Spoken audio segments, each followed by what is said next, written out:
Pemikiran pendidikan Islam dalam perspektif 4 filsuf. Yang pertama ada Al-Farabi pada tahun 872 sampai 950 Masehi. Al-Farabi adalah seorang filsuf, ilmuwan, dan teorikus politik yang dikenal sebagai guru kedua setelah Aristoteles. Dalam pemikirannya, Farabi menekankan pentingnya rasionalitas dan pencapaian kebahagiaan melalui pendidikan. Ia menganggap pendidikan sebagai alat untuk mencapai kesempurnaan pribadi dan masyarakat ideal. Al-Farabi berpendapat bahwa tujuan pendidikan adalah untuk memfasilitasi perkembangan potensi intelektual. Yang pertama ada tujuan pendidikan. Al-Farabi menganggap pendidikan sebagai sarana untuk mencapai kebahagiaan dan kesejahteraan dalam hidup. Menurutnya, tujuan utama pendidikan untuk membentuk manusia yang sempurna baik akal maupun moral.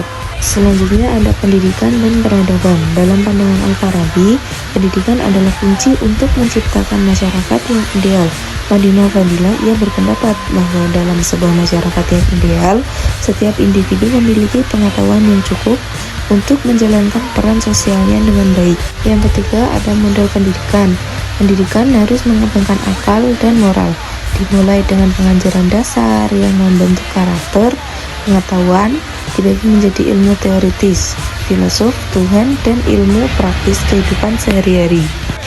Selanjutnya, keterkaitan pendidikan dan filosof. Pendidikan menghubungkan pengetahuan teknis dengan pembentukan karakter. Selanjutnya ada pendidikan untuk pemimpin. Pendidikan bertujuan untuk menghasilkan pemimpin bijaksana, al-hakim yang terdidik dan berpengetahuan luas. Tokoh yang kedua ada Ibnu Sina pada tahun 980 sampai 1307 Masehi. Ibnu Sina ini adalah seorang ilmuwan dan filosof yang mendalami berbagai bidang, dari kedokteran hingga metafisika. Pemikirannya tentang pendidikan menggabungkan pengetahuan ilmiah dengan pengembangan akal budi. Pemikiran pendidikan Ibnu Sina, yang pertama ada pendidikan sebagai proses berkelanjutan. Nah, maksud dari pendidikan sebagai proses berkelanjutan itu, Ibnu Sina itu memandang pendidikan sebagai sebuah proses yang berkelanjutan sepanjang hidup. Yang kedua ada pendidikan karakter dan etika. Sebagai seorang filsuf yang juga sangat memperhatikan aspek moral dan etika, Ibnu Sina menilai pendidikan harus memperhatikan pembentukan karakter yang baik. Yang ketiga ada keseimbangan antara ilmu agama dan ilmu duniawi. Terakhir, pendidikan untuk pengembangan akal. Tokoh yang ketiga ada Al-Ghazali pada tahun 1058 sampai 1111 Masehi. Al-Ghazali memandang pendidikan sebagai proses pembentukan diri secara menyeluruh yang mencakup aspek akal, hati, dan tubuh. Dalam karyanya yang terkenal Ihya Ulumuddin, ia menekankan bahwa pentingnya pendidikan itu moral, akhlak. Dan yang terakhir ada pendidikan untuk keseimbangan akal dan hati. Dalam karya terkenalnya Ihya Ulumuddin, Al-Ghazali mengajarkan bahwa pendidikan harus menjaga keseimbangan antara pengembangan akal, ilmu pengetahuan, hati, spiritualitas.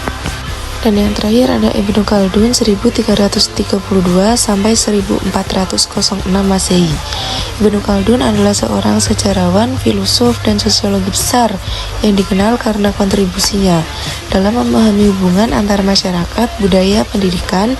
Pemikiran mengenai pendidikan sangat terkait dengan pandangan tentang peradaban, sejarah, dan sosiologi. Pemikiran pendidikan menurut Ibnu Khaldun, yang pertama ada pendidikan sebagai proses sosial. Yang dimaksud adalah pendidikan tidak hanya berfungsi untuk mengembangkan individu, tetapi juga untuk mempersiapkan mereka dalam kehidupan sosial dan berkontribusi pada kemajuan masyarakat. Nah, kesimpulannya dari tokoh 4 filsuf Muslim adalah pendidikan dalam Islam tidak hanya berfokus